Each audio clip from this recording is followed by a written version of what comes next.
Ada seorang ibu-ibu yang sedang membakar kentang di ladang. Namun secara tiba-tiba, ia didatangi oleh seorang pria dengan keadaan yang panik. Dan ternyata, pria tersebut sedang menjadi buronan oleh dua tentara Nazi. Kemudian, pria ini pun bersembunyi di dalam rok wanita tersebut. Dan di saat dua orang pria bersenjata mendatangi si ibu, mereka pun bertanya, "Apakah ibu melihat ada orang yang berlari di sekitar sini?" Lalu ibu itu pun mengatakan bahwa ia melihat pria itu sedang berlari seperti keluar dari neraka. Dan setelah pergi jauh, namun para tentara tersebut tidak mempercayai perkataan si ibu. Dan akhirnya mereka pun mengurungkan niatnya untuk kembali mengejar pria tersebut. Dan pada saat dua pria itu beranjak pergi, ibu ini tiba-tiba malah keenakan. Yang ternyata, pria di dalam rok ibu ini dia tidak hanya bersembunyi, namun ia malah menikmati lubang si ibu tersebut.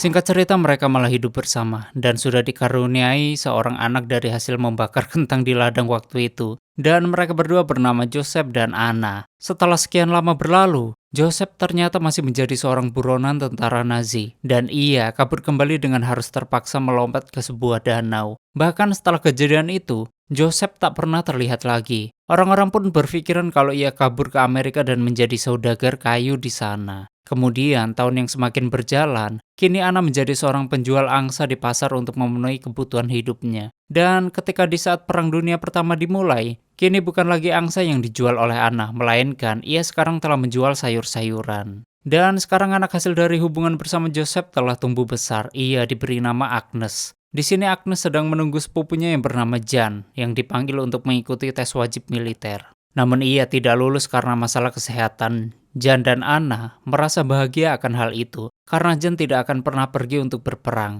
Namun, dua sepupu ini ternyata telah saling jatuh cinta, atau memiliki hubungan gelap sebagai sepasang sepupu. Namun karena hal itu, sangat bertentangan dengan keluarga mereka. Akhirnya, Agnes harus menikahi seorang guru masak asal Jerman yang bernama Alfred. Namun di kala itu Jan masih mendekati Anna. Cinta mereka tak pernah terpisahkan walau Anna sekarang sudah menikah dengan Alfred. Kemudian waktu pun berlalu, yaitu Agnes kini sedang berada di rumah sakit bersalin untuk melahirkan anaknya. Dan tidak diketahui pasti anak siapa yang dilahirkan oleh Agnes, karena cinta segitiga mereka yang sangat membingungkan. Agnes melahirkan seorang anak yang bernama Oscar. Di hari kelahiran tersebut, Agnes berkata kalau di usia anaknya yang ketiga tahun nanti, Oscar harus bisa memainkan sebuah drum. Waktu pun terus berlalu. Oscar sekarang sudah berusia 3 tahun dan seperti harapan ibunya, ia tidak bisa lepas dari memainkan drum. Sedangkan hubungan antara Jan dan Agnes masih terus berlanjut. Hari itu di perayaan ulang tahun Oscar, dia melihat ibunya dan pamannya sedang bermesraan saat bermain piano. Meski mereka sangat menyayangi Oscar, namun malam itu mereka malah mengabaikannya yang membuat Oscar murung.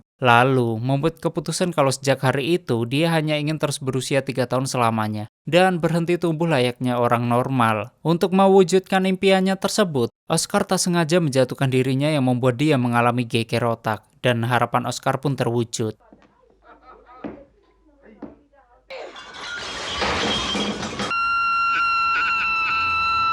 Karena akibat geger otak itu ternyata akan menghambat pertumbuhan dan kondisi psikisnya. Bahkan orang tua Oscar harus menuruti semua kemauan sang anak. Namun ketika Oscar merusak drumnya, sang ayah mencoba mengambilnya, lalu berjanji akan menggantinya dengan yang baru. Namun Oscar malah marah dan berteriak sangat keras. Bahkan membuat kaca jam dinding di rumahnya pecah. Oscar pun akhirnya menyadari kalau dia memiliki kemampuan super, yaitu teriakan yang dapat memecahkan kaca. Usia Oscar sendiri terus bertambah meski tidak dengan fisiknya. Dia sekarang sudah memasuki usia sekolah atau 6 tahun. Di hari itu Oscar diantar oleh ibunya di hari pertama sekolahnya. Namun di hari pertama sekolahnya itu, Oscar sudah membuat onar dengan terus memainkan drumnya selama jam pelajaran. Gurunya Oscar, dia sudah minta Oscar untuk berhenti. Namun dia tetap keras kepala untuk memainkannya dan hal itu membuat sang guru menjadi marah. Lalu mencoba mengambil drum tersebut. Namun apa yang terjadi pemirsa? Oscar malah teriak-teriak hardcore. Kemudian Agnes membawa Oscar untuk diperiksa ke rumah sakit. Dokter di sana mencoba memeriksa tulang belakangnya yaitu dengan alasan kemungkinan ada kaitannya dengan kecelakaan yang dialami oleh Oscar 3 tahun yang lalu. Namun karena dia tidak mau melepaskan drumnya, Oscar kembali berteriak. Di sini sang dokter malah takjub dengan kemampuan yang dimiliki oleh Oscar dan berniat melakukan sebuah penelitian untuk makalah medisnya. Makalah sang dokter itu pun akhirnya terbit di jurnalis medis dan hal itu membuat keluarga dan kerabat Oscar merasa bangga. Dan karena di sekolah Oscar selalu bersikap nakal, Oscar sekarang harus belajar di rumah agar bisa untuk membaca dan menulis. Jadi ia diajari oleh bibinya di sana. Namun seperti biasa, Oscar yang tidak bisa diam, ia malah makin kurang ajar, bahkan Oscar minta dibacakan sebuah cerita Rasputin. Oscar. Rasputin var... Nah, Suatu hari Oscar dihina oleh teman-temannya. Ia membuat drum Oscar menjadi rusak. Dia pun pergi ke kota bersama sang ibu untuk membeli drum baru, sekaligus agar ia bisa memiliki kegiatan lain sehingga tidak menjadi beban lagi. Setelah mengunjungi pamannya yaitu Jan yang bekerja di kantor pos, mereka kemudian mendatangi toko milik Tuan Markus yang sepertinya ia juga tersepona dengan Agnes. Bahkan, Markus rela menghadiahi Agnes sebuah topi sutra yang cukup mahal di masa itu. Meskipun Markus telah mengetahui kalau Anna sudah menikah. Setelah Oscar memilih drumnya, Agnes meminta kepada Markus untuk menitipkan Oscar selama 30 menit karena Anna ada urusan penting. Namun ternyata Agnes telah janjian dengan Jan, yang ternyata untuk gituan dengan Jan. Sedangkan Oscar, dia diam-diam mengikuti ibunya dan mengetahui kalau mereka berdua sedang gituan. Kemudian Oscar naik ke menara dan yang terjadi, Oscar mengeluarkan raungan kematian karena dia adalah bocil kematian.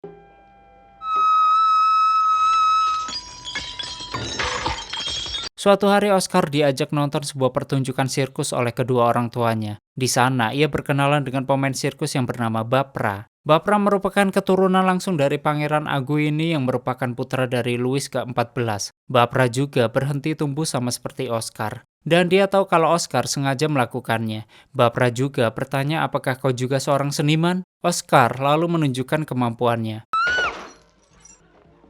Bravo. Bapra dan rekan-rekan pun sangat takjub dengan kemampuan yang dimiliki oleh Oscar. Bahkan, ia mengajak Oscar untuk bergabung dengan mereka, karena mereka adalah orang-orang yang memiliki keterampilan, dan tidak cocok kalau hanya duduk di bangku penonton. Di hari Minggu, Jan kembali mendatangi rumah Agnes untuk bersilaturahmi. Hari itu, Alfred sedang bersiap pergi ke acara Hitler. Setelah Alfred pergi, Oscar sempat berkata kepada Jan kalau dia dan Jan sama-sama memiliki mata biru dan sebenarnya ingin berniat memberitahu Oscar kalau dia adalah ayahnya. Sementara Jan dan Agnes selalu bermesraan setiap kali mereka bertemu, termasuk juga hari itu ketika mereka sedang di pantai. Alfred sebenarnya tidak masalah dengan itu karena Jan dan Agnes memiliki darah garis yang sama dan itu tidak akan terjadi, pikir Alfred. Meski Alfred sendiri memang tidak pernah terang-terangan mengatakan kalau dia mengetahui hubungan terlarang mereka. Kemudian di sana mereka bertemu dengan seorang pria yang sedang menangkap beberapa belut. Dan hal itu dengan menggunakan umpan kepala hewan yang membuat Agnes jijik dan muntah. Namun Alfred malah tidak peduli dan membantu pria itu lalu membelinya. Alfred yang seorang koki kemudian langsung memasak belut itu dan memaksa Agnes untuk memakannya dengan alasan belut itu sudah dicuci bersih. Namun di sini Agnes tetap menolak yang membuat Alfred sempat memaksanya. Pertengkaran mereka membuat Oscar pusing dan bersembunyi di dalam lemari. Agnes yang tidak tahan dengan kemarahan Alfred, dia pergi ke kamarnya dan menangis histeris. Bahkan dia pun dihampiri oleh Jan untuk menenangkan sepupunya itu. Kehadiran sang sepupu ternyata berhasil membuat Agnes tenang dan berhenti menangis. Bahkan dia juga memakan masakan Alfred yang tadi. Sejak hari itu Agnes juga mengalami perubahan. Ia merasa bahwa masalah demi masalah terus muncul. Dan berkeinginan memilih salah satu di antara dua pria yang selalu mengisi relung hatinya. Agnes pun curhat kepada Tuan Markus. Di dalam hatinya, Agnes jelas lebih memilih sepupunya sendiri. Namun Markus menyarankan untuk lebih memilih Alfred yang adalah orang Jerman. Kalau dia memilih Alfred, keamanan dan masa depan Agnes akan terjamin. Jadi memilih Alfred adalah keputusan yang lebih baik. Atau dia juga bisa memilih Markus yang bersedia menjadi ayah sambung Oscar. Dan berjanji akan membawa mereka berdua ke London. Namun Agnes tidak berniat sama sekali dengan tawaran itu. Makin hari, Agnes semakin stres dan mulai mengalami depresi. Dia sekarang mulai memakan ikan sarden langsung dari kotaknya tanpa dimasak. Bahkan memakan semua jenis ikan mentah yang membuat Alfred kehabisan cara menenangkannya. Ia pun terpaksa memanggil Anna, yaitu ibu Agnes. Di sini Agnes berkata kepada ibunya kalau masalah hidupnya terus bertambah, dan ia merasa sudah tidak lagi mampu mengatasinya. Rupanya Agnes sekarang sedang mengandung anak keduanya. Namun Agnes sendiri tidak tahu siapa ayah kandungnya tersebut. Hari pun berlalu. Akhirnya Agnes meninggal karena terlalu overdosis memakan makanan ikan mentah. Kepergian Agnes meninggalkan kesedihan yang mendalam bagi orang-orang terdekatnya. Kemudian, tentara Nazi semakin beringas dan menumpas semua orang Yahudi di Danzig. 1 September 1939, situasi di Danzig semakin memanas. Hal itu lantaran penembakan seorang tentara Nazi. Nazi melakukan penyerangan ke seluruh kota sebagai bentuk balasan. Kantor pos Polandia tempat Jan bekerja bahkan menjadi salah satu sasaran utama mereka. Sedangkan Jan yang sempat berada di sana akhirnya ditangkap oleh tentara Nazi dan dieksekusi. Sementara Oscar, dia berhasil diselamatkan. Karena dia merupakan anak Alfred yang merupakan orang Jerman. Suatu hari mertuanya Alfred membawa seorang wanita yang bernama Maria. Maria sendiri, dia masih berusia 16 tahun. Maria dibutuhkan Alfred untuk menjadi seorang pelayan. Dia bertugas untuk mencuci, mengepel, merawat Oscar dan pekerjaan rumah lainnya. Pesona Maria ternyata memikat hati Oscar dan membuatnya jatuh cinta untuk pertama kalinya. Seiring dengan kebersamaan mereka, Oscar menjadi penasaran dengan itunya Maria yang beraroma vanila. Suatu hari, Oscar mencoba memastikan ketika mereka hendak akan berenang di sebuah pantai. Awalnya Maria marah, tapi karena Oscar masih kecil, Maria pun akhirnya memaafkannya. Malam harinya, Alfred akan pergi bekerja yang ditugaskan sebagai sipir penjara Nazi. Dia menitipkan Oscar bersama Maria, namun hal itu justru membuat Oscar sangat senang, karena dia bisa tidur bareng dengan wanita idamannya. Saat Maria sudah berniat tidur, Oscar mengeluarkan bubuk soda kesukaan mereka berdua. Maria pun berebutan soda dengan Oscar.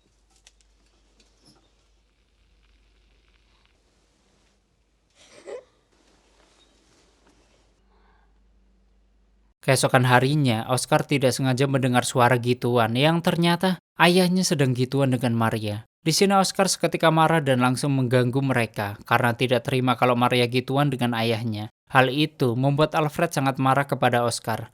Namun Maria menghentikannya karena menurut Maria, itu merupakan salahnya Alfred yang terlalu berisik. Alfred malah memarahi Maria karena dia selalu meminta lebih kepada Alfred. Alfred meminta Maria kembali bersama teman-temannya yang memiliki kesamaan. Di sini Maria sangat sedih mendengar perkataan Alfred tersebut. Waktu pun terus berlanjut dan akhirnya Maria telah mengandung anaknya Alfred dan sebentar lagi akan melahirkan. Oscar sendiri sangat marah karena dia telah mengandung anaknya Alfred. Singkat cerita, anak Alfred dan Maria pun akhirnya lahir. Hal itu membuat Maria sekarang menjadi nyaman dan menggantikan posisi Agnes. Keluarga besar Alfred menerima Maria dengan baik, kecuali Oscar yang menganggap kalau anak itu adalah anaknya. Oscar juga berkata kalau anak itu ketika sudah berusia 3 tahun, ia harus bisa memainkan drum seperti dirinya. Jika suatu saat anak itu tidak ingin menjadi dewasa, Oscar akan memberikan tutorialnya. Sementara itu, sekarang Bapra menjadi pemain sirkus untuk tentara Nazi. Lalu Oscar mendatangi Bapra. Di sini Bapra memperkenalkan Oscar dengan seorang wanita yang bernama Roswitha. Roswitha berhasil membuat Oscar jatuh cinta dan melupakan Maria. Kemudian, mereka mengajak Oscar untuk bergabung ke dalam sirkus, yang untuk tampil menghibur para prajurit Hitler tentunya.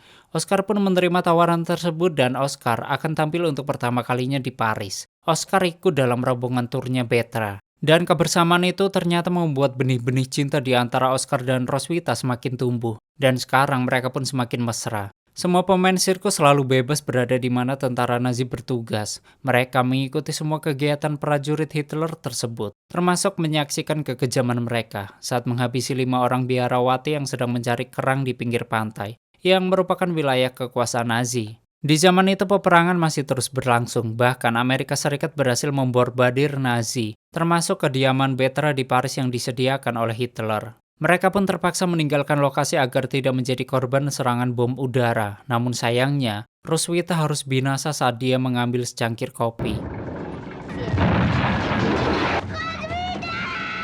Kejadian tersebut membuat Oscar langsung memutuskan untuk kembali ke rumah Alfred. Dan tepat di hari itu, Ulang tahun anak Maria yang ketiga tahun, dia membawa sebuah drum seperti janjinya dulu. Kembalinya Oscar itu ternyata menjadi perhatian Nazi, karena kemampuan khususnya memecahkan sebuah kaca. Tetangga mereka yang rese ternyata melaporkan kembalinya Oscar kepada tentara Nazi. Ia langsung mendatangi toko Alfred, dan mereka meminta Alfred untuk bekerja sama dengan sebagai anggota partai. Namun, Alfred tidak mau membiarkan mereka untuk membawa Oscar, yang dimana akan dimasukkan ke sebuah klinik. Alfred bahkan bertikai dengan Maria karena berselisih paham karena masalah itu. Bahkan semenjak saat itu, pihak Nazi semakin tertekan karena serangan Amerika dan sekutu. Alfred juga sudah mulai kehilangan harapan karena kejayaan Nazi yang selama ini selalu ia suarakan. Saat itu, prajurit Amerika menyusuri setiap sudut-sudut kota untuk mencari orang-orang yang berdarah Nazi. Mereka pun berhasil menemukan Alfred dan keluarganya yang bersembunyi di ruangan bawah tanah. Salah satu kerabat Alfred yang bernama Roma,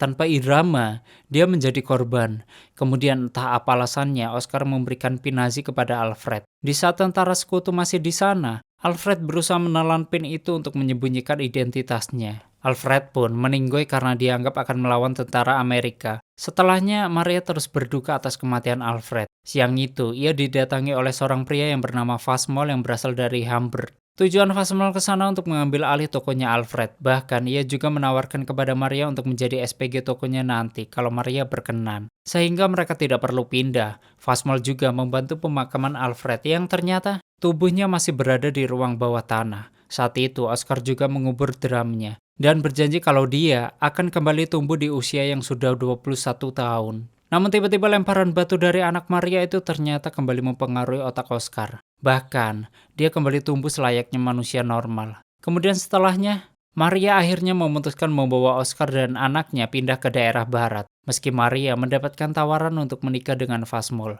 Namun ia menolaknya karena Maria ingin kehidupan yang lebih baik di negara lain lalu tamat. Oke, seperti itulah story filmnya. Bagaimanakah menurut kalian dengan film ini? Silahkan berdebat di komentar. Bagi kalian yang ingin filmnya di storyin, silahkan tulis di komentar. Dan yang ingin full movie-nya, link aku taruh di komentar yang aku kasih pin. Terima kasih udah nyimak video ini sampai habis. Terus support channel ini dengan menekan like, subscribe, dan share ke alam semesta. Aneh pamit, and stay on my channel. Jangan kemana-mana. Sampai ketemu lagi di video selanjutnya. Bye-bye.